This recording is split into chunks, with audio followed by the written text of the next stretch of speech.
नमस्कार, आदाब। प्रोग्राम शख्सियत में आपका स्वागत है। मैं हूं समीना।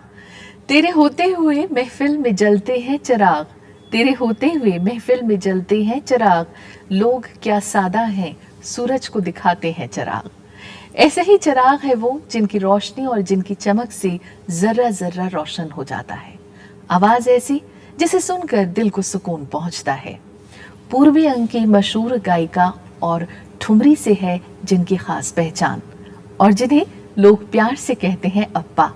हमारे साथ हैं आज मशहूर व मारूफ कलाकार विदुषी गिरिजा देवी जी।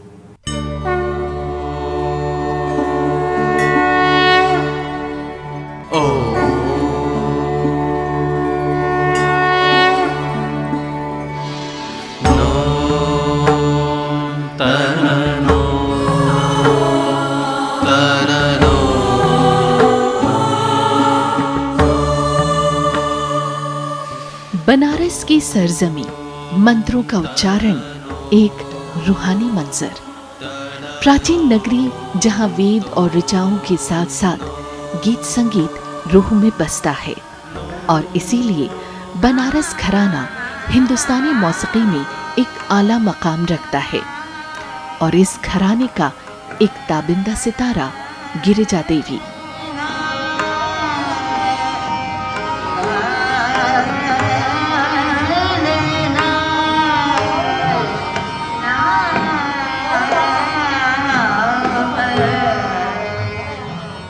पंडित बाबूराम दास रॉय के यहाँ इनका जन्म हुआ और पिता ही ने उन्हें संगीत की तालीम लेने में बढ़ावा दिया। ये वो वक्त था जब लड़कियों का मंच पर जाना अच्छा नहीं माना जाता था, लेकिन पिता ने हमेशा साथ दिया। 5 साल की उम्र में पंडित सरजू प्रसाद मिश्रा और पंडित श्रीचंद मिश्रा से संगीत की तालीम लेनी शुरू की और देखते ही देखते वो अग्रणी कलाकारों में गिनी जाने लगी।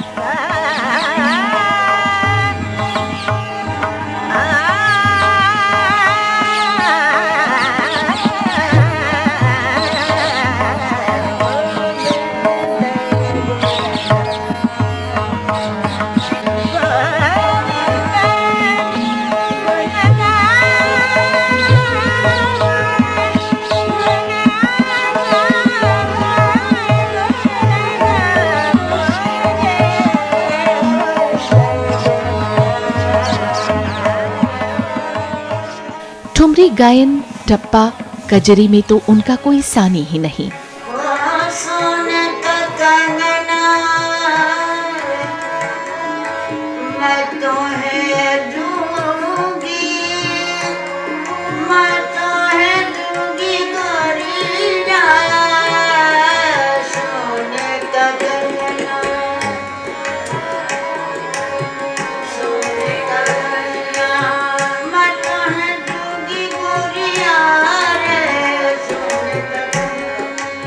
सादी तबीयत और जमीन से जुड़ी शख्सियत है गिरिजा देवी और जिंदगी की तमाम मुश्किलों और मसरूफियतों के बावजूद उन्होंने अपनी गायकी और अपने घराने की शान को कायम रखा।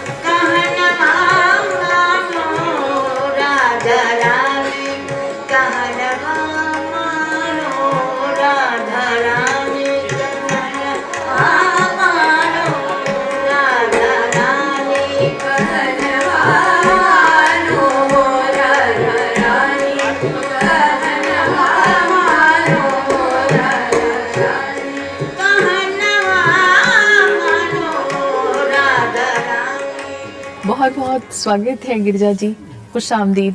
आज आप हमारे बीच हैं, हम लोगों को बेहद खुशी हो रही है गिरिजा जी। सबसे पहले आपकी ही जिसमें आपको कहा जाता है कि आप ठुमरी की रानी हैं, क्वीन ऑफ ठुमरी कहा जाता है, तो ठुमरी से ही अपनी बातचीत को शुरू करें। इस विधा में आपने कब अपना रंग जमाना शुरू किया और ख़ास तौर पर अगर आपके वक्त की बात की जाए तो जिस वक्त आपने गाना गाना शुरू किया उस वक्त लड़कियों का गाना तो बहुत अच्छा माना नहीं जाता था, तो क्या ये माना जाए कि आपको भी रूढ़ियों के से, परंपरा से संघर्ष करना पड़ा? असल बात ये थी कि बनारस में हम पैदा हुए, बनारस में ही रहे, लेकिन हमारे पिताजी लोग सब गांव के ज़मींदार थे। पिताजी को शौक़ था गाने से और वो बनारस आए थे अपने गाना सीखने के लिए, लेकिन मैं पिताजी के साथ साथ मैं भी आती थी। तो मुझे भी शौक़ उनका गाना सुनते सुनते कहिए या कुछ पूर्व जन्म का संस्कार कहिए, जो भी कहिए, कि मुझे गाने में बहुत ज़्यादा प्यार देखा उन्होंने। तो उन्होंने मेरा भी गाना अपने गुरुजी के सामने ही शुरू करवा दिया था। तो वो गाना शुरू कराने के बाद फिर पिताजी ने बनारस में भी एक घर ले लिया। उनको संगीत शौक और मुझे हो गया शौक। आप कहती भी हैं कि बनारस मेरा घर है और घराना मेरा बनारस। घराना तो मेरे गुरु का है, मेरा घराना तो खेती करने का घराना था। लेकिन मेरा गुरु का घराना जो है, उसी घराने को हम लोग बनारस घराना बोलते हैं। कि काशी के घराने में हर चौमुखी गायन था। अच्छा। उस चौमुखी गायन के मतलब है कि चारों तरफ के ध्रुपद, धमार, छंद, प्रबंध, ख्याल, फिर टप ख्याल, टप्पा, सादरे, तराने, इतनी चीज़ें भरी हुई थी कि उसका अंत नहीं है। गिरिजा जी, ये बताइए कि जिस वक्त आपने सीखना शुरू किया तो उस वक्त तो संगीत के बड़े से बड़े नाम आपके आसपास मौजूद थे। कोई यादें याद आती हैं आपको उस वक्त की? नहीं, ऐसे तो मैंने उस्ताद फयाज खान साहब का गाना मैंने सुना है। मुश्ताक अली खान साहब का रामपुर घराने का सुना है। कृष्णा राव जी का सुना, ग्वालियर सामने बैठ के सुने हैं मैं। और पंडित ओंकारनाथ जी बहुत दिन तक काशी विश्वविद्यालय में थे। माहौल कैसा था उस वक्त? उस वक्त का माहौल कैसा था? बहुत अच्छा माहौल था। एक तो दुनिया की जैसी परेशानी आज के वक्त में चल रही है कि सब चीज़ें महंगी हो गई, सब तेज़ी में जल्दी जल्दी काम करो, पैसे लाओ, सारी चीज़ें लाओ, गृहस्थी देखो, बच्चों पढ़ाना लिखाना, इतना झंझट नहीं था। बड़े आराम से ज़िंदगी बीतती थी। लोग की अपने जितना मिलता था उसमें खुश रहते थे। और साहित्यकार के मतलब से एक कबीर दास तो हमारे बनारस में, तुलसीदास जी आए थे, रसखान जी आए थे, कितने साहित्यकार, भारतेंदु हरिश्चंद्र जी थे। तो इन लोगों ने इतना साहित्य लिखा और इतनी कविताएं, इतने भजन और इतनी चीज़ें फैली कि काशी की एक महानता अलग है दुनिया में। वो महान इसलिए है कि एक तो गंगा बह रही है, दूसरे काशी विश्वनाथ स्वयं वहाँ हैं, तीसरी बात है कि वहाँ के कलाकार, वहाँ के साहित्यकार, वहाँ के पेंटर, वहाँ की हिस्ट्री, भगवान बुद्ध तक भी वहीं पहला प्रवचन दिए हैं। कृष्ण का भी जन्म हुई, राम का जन्म हुई। गिरिजा जी, जो मैं बात जानना चाह रही थी वो ये जानना चाह रही थी कि आपने इतने सारे लोगों के आसपास रहकर संगीत साधना की, पंडित ओंकारनाथ जी हों, है ना, तो इन लोगों के साथ उठने बैठने के दौरान कोई यादगार वाक़ई रही हो तो वो आप हमारी ऑडियंस के साथ शेयर करिए। उस्ताद फयाज खान साहब आलाप गा रहे थे, तब मैं कोई 7 साल 8 साल की थी। वो एक मंदिर है, काम विश्वनाथ जी का मंदिर काशी में, वहीं गा रहे थे। उनके अभी रिश्तेदार लोग, उनके ख़ानदान के लोग वहाँ पर हैं, जहाँ पर महीनों रहते थे। तो उस मंदिर में वो ललित का आलाप कर रहे थे। करीब 3 साढ़े 3 बजे रात को हम बैठ के सुन रहे थे। अपने पापा के साथ गए थे उस मंदिर में, सुनाने के लिए ले जाते थे। अरे वाह! तो मैं उनकी जो गमक और वो सुन करके मैं टप टप मुझे आँख से उस बचपन में आंसू जाने लगा कि क्या स्वर लगा रहे हैं, क्या स्वर लगा रहे हैं। अचानक उनकी आँख मेरे तरफ पड़ गई कि मेरे से आंसू गिरे थे। उस समय ये भी नहीं था कि मैं पोंछ लूँ और छिपा लूँ, गिर रहा है तो गिर रहा है। उन्होंने रोका और मुझे बुलाया, पूछा किसकी लड़की है? तो मेरे पिताजी उठ के हाथ जोड़े कि मेरी बेटी है। बोले अरे ये तो कोई बहुत बड़ी कलाकार जन्मी है तुम्हारे घर में, इसको अभी सर की चोट है, इतनी चोट लग रही कि अपने आप रो रही थी, आगे चल के क्या करेगी। गिरिजा जी, कुछ सुना दीजिए हमारी ऑडियंस के लिए, कुछ थोड़ा सा, एक आध बंदिश की एक आध लाइन हम लोगों के लिए। नहीं, असल में बंदिश तो सुना देते, मगर आप जानती हैं कि हम लोग शास्त्रीय उपशास्त्रीय सब गाते रहते हैं, इसलिए कोई बगैर साज वगैरह के थोड़ा मुश्किल होता है। मगर आप क्या सुनना चाहिए ये बताइए। अगर आप हमें वो सुना दे बड़ी इनायत होगी, वो बाबुल मोरा नैहर छूट हो जाए।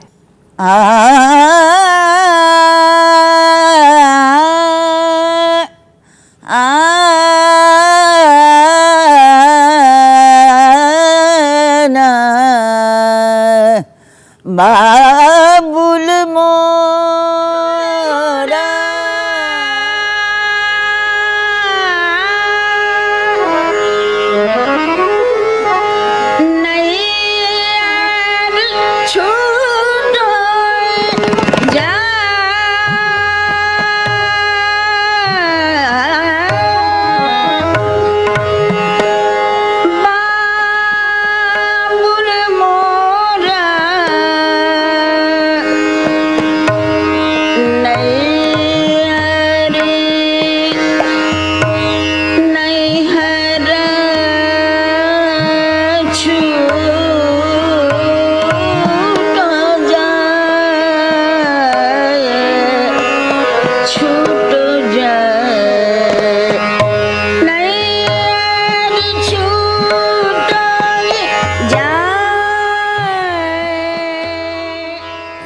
परंपरा थी, गुरु शिष्य परंपरा जिसे हम कहते हैं, जिसका आपने निर्वाह किया और जो आज का वक्त है, उस वक्त क्या हालात थे और आज कैसे हालात आप देखती हैं? उस समय में सचमुच गुरुओं की जो इज्जत थी वो पिता माता के ही बराबर थी, और वो लोग भी अपने बच्चे के बराबर ही मानते थे। और गुरु शिष्य का रिश्ता गंढा बन जाने से तो इतना होता था कि अगर वो नहीं रहेंगे तो जैसे 10 दिन 13 दिन 40 दिन माना जाता था, खानदान वाले लोग मानते, वैसे ही शिष्य को भी मानना पड़ता था। इतना खून का रिश्ता हो जाता था। तो समझ लीजिए कितना सत्यता था उस गुरु शिष्य रिश्ता में। और आज के गुरु शिष्य रिश्ते में मास्टर और स्टूडेंट का रिश्ता हो गया। गिरिजा जी, आपने पहला अपना परफॉर्मेंस जो था वो इलाहाबाद रेडियो पे दिया था। जी हाँ। तो उस वक्त का जो माहौल था रेडियो का, क्योंकि मेरे ख्याल से रेडियो ही उस वक्त जहाँ पर सारे दिग्गज कलाकार मौजूद होते थे, और आपके बारे में जो हम लोग जान पाए थे कि आपको शुरू ही में तब कोई ग्रेड वगैरह तो होते नहीं थे, तो कहीं हमने पढ़ा था कि आपको भी उतना ही मेहनताना मिलता था जितना बड़े बड़े दिग्गज कलाकारों को मिलता था। असल में उस ज़माने में रिकॉर्ड नहीं जाता था, कुछ जाके सुनाना पड़ता था। तो स्टेशन डायरेक्टर वगैरह सब लोग बैठ के सुनते थे और फिर वही करते थे कि इसको प्रोग्राम दिया जाए कि नहीं। तो उन्होंने इलाहाबाद मुझे बुलाया था, और जैसे इंटरव्यू के लिए। तो मेरे घर से मेरे भाई लोग गए थे और मेरी बड़ी दीदी गई थी। तो उन्होंने मुझे 45 मिनट तक राग देशी ख्याल सुना, फिर करीब 15 मिनट ठुमरी सुना उन्होंने, फिर 5-7 मिनट टप्पे सुने, करीब 1.5 घंटे का इंटरव्यू लिया उन्होंने। और फिर उन लोगों ने मुझे जब बुलाया तो उस समय जो कॉन्ट्रैक्ट है 90 रुपीज़ का देना और 2 फर्स्ट क्लास आने जाने का खर्चा। क्या बात है। हाँ, तो 3 देते थे, एक डीए के लिए और इससे दिए। तो हम होगा ठीक है, 90 रुपीज़ हो गया तो हो गया, उसके बाद नहीं, गाने को तो मिलेगा। लेकिन और लोगों को जब पता लगा हमारे पति ने कि 90 रुपीज़ क्या है, ना 100 है ना 50 है ना कुछ है, ये 90, तो पता लगा कि जो वहाँ के बड़े कलाकार थे, बिस्मिल्लाह भाई थे, सिद्धेश्वरी देवी जी थी, इन लोग सबको 90 मिलता है। कोई ये नहीं था कि कोई A grade, top grade, B grade, high grade, कुछ ग्रेड नहीं था। पति ने भी, आपके जो पति रहे, उन्होंने भी आपको बहुत सपोर्ट किया? बहुत सपोर्ट दिया, इसीलिए तो मेरे से 20 साल बड़े थे, मैंने शादी किया। इतने जानकार थे और इतना संगीत को पसंद करते थे कि वो हमारे जाति के भी नहीं थे। अच्छा। इसलिए दूसरे उसमें मैंने कास्ट में शादी की। आपके कुछ अपने हैं गिरिजा जी जिन्होंने हमसे आपके बारे में बात की है, आपको दिखाते हैं उनका क्या कहना रहा। अच्छा। आइए देखते हैं। हाँ अप्पा नमस्कार। आपके बारे में बोलने में बहुत क्या बोलें आपको, ऐसा ऐसा गाना हम लोगों ने आपका सुना है कि आंखों में आंसू आ गए हैं, और अभी भी उसी ममता भाव से आप मिलती हैं। हमें बहुत आनंद आता है आपसे मिलके। हमारे दृष्टिकोण में वो संपूर्ण गायिका हैं जिनके पास में अभी भी वो पुरानी चीज़ें संग्रहित है और वो खुद गाती हैं और अपने शिष्यों को भी दे रही हैं। तो बनारस घराने की जितनी भी गायन की शैली रही है उसको उन्होंने बड़ा सहेज के रखा है। जब महिला कलाकारों को बहुत ही प्रोत्साहन नहीं दिया जाता था, उस समय अप्पा जी ने संघर्ष करके अपनी एक पहचान बनाई, अपनी एक स्थान बनाई, और बनारस घराने के लिए बहुत बहुत स्ट्रगल किया है, और आज बनारस घराने का नाम रोशन किया है और उसको ऐसे ही सहेज के रखा है। और अभी तक इस उम्र तक भी उनकी गायकी में जो दम है, जो आवाज़ में प्यार है, जो आवाज़ में सुरीलापन है, वो हृदय को खींच लेता है। वर्षों वर्षों अप्पा हमारे साथ रहें और ऐसे ही संगीत और स्वर और रस धारा बरसाती रहें। अप्पा प्रणाम, चरण स्पर्श। होली के लिए एक दिन पहले मैं नोएडा में थी, अप्पा हमारे पास रुकी थी। ये था कि होली का जश्न होगा, तो मेरी और गुरु बहनें सुनंदा शर्मा और रूपान सभी लोग थीं। तो अप्पा ने कहा कि रुक जाओ, आज एक खेल करते हैं, तुम सीधा पल्ला के साड़ी पहनती हो, लाओ अच्छी अपनी साड़ियाँ निकालो। और दोनों शिष्याओं को साड़ी पहनाई, मुझे तो पहनाई और कहा चलो मुँह ढको और ड्राइंग रूम में जाके बैठ जाओ। हम लोग हंस रहे थे कि क्या कर रही हूँ। मुझे बोला बिल्कुल खबरदार मोबाइल पे बताना भी नहीं अवनीश को। और पतिदेव हमारे जैसे अंदर घुसे तो आपको तो मालूम है होली, वो भी बनारस की होली यानी ठिठोली, लेकिन जैसे ही अंदर घुसे तो अप्पा जी ने एकदम उठ कर के कहा कि जरा चिन्हो अपनी दुल्हन कौन है तुम्हारी इन तीनों में। और तीनों मेरी साड़ियाँ पहनी थी, ये तो एकदम चक्कर खा गए। और जैसा कि होना था उन्होंने गलत ही हाथ पकड़ा कि दूसरी शिष्या जो थी हमारी गुरु बहन उसका हाथ पकड़ा और हम लोग सब हंसने लगे। और अप्पा इतनी ज़ोर से बोली होली है। तो ये अप्पा ऐसी हैं अप्पा, मन से इतनी उदार, इतनी प्रेमी। और मुझे लगता है उनके संगीत में इसीलिए इतनी सच्चाई है क्योंकि वो देना जानती हैं, गंगा की तरह निर्मल उदार। आपकी शिष्या क्या कहना चाहेंगी? मतलब आप बहुत ठिठोली भी करती हैं। जबकि शिष्या बेटी हो जाती हैं और उनके पति को हम लोग दामाद मानते हैं। तो और जिसका उन्होंने हाथ पकड़ा था उसकी शादी भी हो चुकी थी और जिसकी शादी ने उसकी नहीं हाथ पकड़ा, ना अपने बीवी का, हमने का पकड़ा भी तो जो शादीशुदा उसकी हाथ नहीं पकड़ा। गिरिजा जी, बातचीत का सिलसिला आपसे हम जारी रखेंगे। ले रहे हम एक छोटा सा ब्रेक, हाजिर होते हैं बस थोड़ी देर में। आप देखते रहिए प्रोग्राम शख्सियत।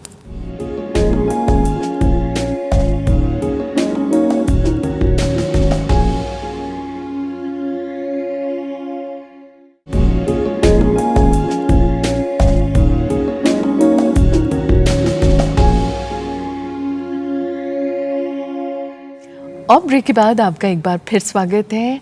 आप देख रहे हैं प्रोग्राम शख्सियत। गिरिजा जी, बातचीत के सिलसिले को आगे बढ़ाएं।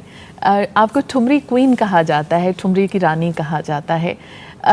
ठुमरी बीते पलों की अगर हम बात करें, बीते वक्त की बात करें और आज की बात करें, ठुमरी में कितना कुछ बदलाव आप महसूस करती हैं अब ठुमरी गायकी में? असल में हमारे यहाँ जो ठुमरी गाई जाती थी तो जैसे ध्रुपद का आलाप काट के ख्याल में जोड़ा गया था, उसकी आलापे लेना, फिर संपराजना, फिर शब्दों का इस्तेमाल था ख्याल में, तो उसमें से वही आलाप ठुमरी में भी आ गई थी। तो एक शब्द को आलाप और उसके वेरिएशन करने के लिए वो लोग आलाप ज़्यादा करते थे एक ही शब्द को पकड़ करके। जैसे बसुरिया कैसी बजाई शाम, मान लीजिए एक ठुमरी गा रहे हैं तो कैसी बजाई बजाई बजाई बजाई बजाई बजाई शाम। लेकिन क्या बजाया शाम ने? मेरे दिमाग में क्या बजाया? ढोलक बजाया, तबला बजाया, हारमोनियम बजाया, क्या बजाया? बसुरिया क्यों नहीं इन्होंने कहा? हाँ, उन्होंने गलत नहीं किया क्योंकि वो अपने ध्यान में वो लोग गाते बजाते थे। मगर मैंने ये सोचा कि बसुरिया कैसी शाम ने बांसुरी बजाई थी जो हर लोग पूछ रहे हैं। ये मेरे दिमाग में और मेरे पति हिंदी और उर्दू के बहुत अच्छे ज्ञानी थे। अच्छा। हिंदी और उर्दू और इंग्लिश भी बोलते थे क्योंकि बिजनेसमैन थे, हर चीज़ था। लेकिन फारसी उर्दू अरे वाह, का बहुत अच्छा उन्हें ज्ञान था। तो इसलिए वो भावों को भी कभी कभी बैठे थे कि देखो, वो मेरे देवी देवी करते थे। हाँ। देवी देखो ये है, देवी देखो ये है, ये इसको करो। तो जब उनकी मैं कोई सिल रही हूँ या कभी पैर दबा रही हूँ, कुछ कर रही हूँ, तो कहते थे गाओ। तो हम गाते थे, बोले ये ऐसे क्यों किया तुमने? तो कुछ उनसे अंदाज मिला, कुछ मैं खुद बहुत पढ़ती थी। गिरिजा जी, आपका एक बहुत यादगार परफॉर्मेंस रहा ताल कटोरा का, जो आपका परफॉर्मेंस था, जो बेगम पटौदी और इन लोग करवाते थे, और हमारे जो डॉक्टर राधा कृष्णन जी थे, सर्वपल्ली राधा कृष्णन जी, वो भी वहाँ पहुँचे थे। वो उस यादगार आपका परफॉर्मेंस माना जाता है और लोग जब भी उसका जिक्र करते हैं तो बहुत मज़े लेकर उस बात को बताते हैं। आपकी मुँह ज़बानी हम सुनना चाहेंगे। असल में 1952 जनवरी में बनारस में कॉन्फ्रेंस बहुत बड़ी हमारे पति ने किया था। तो उसमें पंडित रविशंकर जी, बिलात भाई और अली अकबर भैया, सारे लोग आते, केसर भाई केरकर, पंडित ओमकार नाथ जी, बहुत लोग। तो उस समय पंडित रविशंकर जी दिल्ली रेडियो में सर्विस में थे। अच्छा। तो उन्होंने पहली बार मेरा गाना सुना था और वो यहाँ के मिस निर्मला जोशी जी और सुमित्रा चरतराम जी से बहुत उनका गणित था। तो शायद उन लोगों ने, पंडित जी ने मेरा नाम बताया उनको कि इसको बुलाओ आपके गाने में। 20 मिनट उस्ताद बिस्मिल्लाह खां का शहनाई दिया गया और 20 मिनट डीवी पलस्कर जी का गाना और 20 मिनट मेरा 1 घंटे के लिए सब लोग आए हुए थे, खाली डॉक्टर राजेंद्र प्रसाद और पंडित जी नहीं आए थे, नहीं तो इंदिरा जी भी आई थी और हमारे उपराष्ट्रपति जी भी आए थे। से दादा से पूछा कि हम क्या गाएंगे, 20 मिनट बताइए। तो बोले तू एक काम कर, एक टप्पा गा दे, एक ठुमरी गा दे। तो जानते थे 5-7 मिनट टप्पा के लिए होगा और 10-12 मिनट ठुमरी गाएगी, बस हो जाएगा 20 मिनट। हम बोले वाह बढ़िया किया, अच्छा हम जाके गाते। तो मैंने टप्पा गाया, टप्पा गा करके फिर उसके बाद मैंने एक ठुमरी गाया। ठुमरी गा के मैंने 18 ही मिनट में ख़त्म कर दिया, क्योंकि मैं समय की बहुत इज्जत करती हूँ कि समय कोई मुझे ये ना करे आप उठिए, हमको पसंद नहीं है। उसके पहले मुझे तब तक एक आदमी दौड़ता हुआ है कि बोला नहीं नहीं अभी हमारे उपराष्ट्रपति जी डॉक्टर राधाकृष्णन का और गाइए। तब मैंने हमको ये भी पता नहीं कि माइक से बात जाएगी कि नहीं। हम बोले नहीं, बीच में जब उठ जाएंगे तब क्या करेंगे हम। तब खुद राधा कृष्णन जी ने कहा कि नहीं, हम यहाँ इशारा किया, तब हमने कहा ठीक है। कुछ याद आता है गिरजा जी उस वक्त की, अगर एक लाइन हम लोगों को भी सुना दे? क्या चीज? उस वक्त जो आपने अब हम बाद में फिर इंटरव्यू लीजिएगा, दूसरा तक सुनाएंगे। एक लाइन सुना दीजिए। आवत हुई है वो देखो श्याम कहीं मोर, आवत हुई है वो देखो श्याम कहीं मोर। ये था धुन, बहुत सुंदर। मगर इसके बहुत अंतरे हैं। आपके कुछ और अपने हैं, आइए देखते हैं उनका क्या कहना रहा। हम उनके कहिए कि फ़ैन थे, रसिक थे, सुनने वाले, लेकिन पिछले कुछ सालों से हमारा एक रिश्ता उनके साथ ऐसा बन गया है जैसे हमारी परिवार के सदस्य हैं। तो जब वो दिल्ली आती हैं तो हमारे घर ठहरती हैं, वो हमारा घर नहीं है। अब वो वापस कहती है, सबसे कहती हैं ये मेरा घर, दिल्ली का घर मेरा कपूर साहब घर में है। और जब चाह आते हैं तो वो आते नहीं हैं, ऐसे होता है जैसे कि एक छोटा सा मेला लग गया। वो रहेंगे तो दिन शाम उनके कोई ना कोई शिष्य आएंगे, कोई जाने वाले आएंगे, एक रौनक सी बन जाती है। और जब जाती है तो घर खाली सूना हो जाता है। तो वो एक सूना पर जो होता है, जितने दिन गिरजा जी हमारे पास रहती हैं तो घर महकता है, खुशी से महकता है। उनकी शख्सियत में एक ऐसा कुछ है कि खुश भी मुस्कुराती हैं और लोग भी मुस्कुराते हैं। एक बहुत आनंद का एक समय रहता है। बाबा जी के चरणों में मेरा प्रणाम। ये बनारस की बात है, मूसलाधार बारिश चल रही थी और कहीं रुकने का नाम नहीं ले रही थी, सारी सड़कें लबालब भरी, और उसी दिन फंक्शन था। अब हम लोग यही डिस्कस कर रहे थे शाम को कि ये कैसे होगा, इस कदर पानी है, कैसे श्रोता आएंगे, क्या होगा। लेकिन उन्होंने थोड़ी देर वो बैठी और 4 बजे की लगभग बात है, और वो ऐसे सिर पकड़ करके थोड़ी देर के लिए बैठी और उन्होंने जो भी ध्यान किया हो, मैं कुछ नहीं, उन्होंने सीधा, उनका जुड़ाव जैसे लगा कि कुछ सीधा ईश्वर से वो जुड़ी। और अगले ही क्षण हम लोगों ने देखा कि वो बारिश रुक गई और वो लगातार 3 घंटे वो बारिश नहीं हुई, जो मूसलाधार बारिश चल रही थी। जब तक वो फंक्शन रहा, जब तक वो खाना पीना रहा। और मैं उनको क्या कहूँगी, वो तो खुद ही देवी हैं, मैं उनको क्या कहूँगी। उनके आशीर्वाद से हम लोग खुद ही भरपूर हैं। बहुत चाहते हैं आपको। बड़ी अच्छी विद्वान लड़की है। आपको लोग प्यार से अप्पा कैसे कहने लग गए? असल में मुझे गुड़ियों का बहुत शौक था बचपन से, और आज भी है। बुढ़ापे में भी मैं गुड़िया देखती हूँ, मैं घुस जाती हूँ दुकानों में। अरे? ये गुड़िया अभी देखिएगा, मेरे गुड़ियों का, मेरे खिलौने का बहुत बड़ा भंडार है। बनारस में भी है, कलकत्ते में। कोई लोग तो मेरे जन्मदिन पर भी गुड़िया देते हैं। मेरे घर में मेरी बड़ी बहन को एक बेटा हुआ, एकदम गुड्डा की तरह से, डॉल, इतना खूबसूरत था। तो हमने कहा ये मैं डॉल ले लूँगी, ये बच्चा मैं ले लूँगी। तो बोली खिलाएगी, मासी है, छोटी है, खिलाती रही। तो वो जब 6-7 महीने का हुआ, अप बोलते हैं ना बच्चा, मम अप।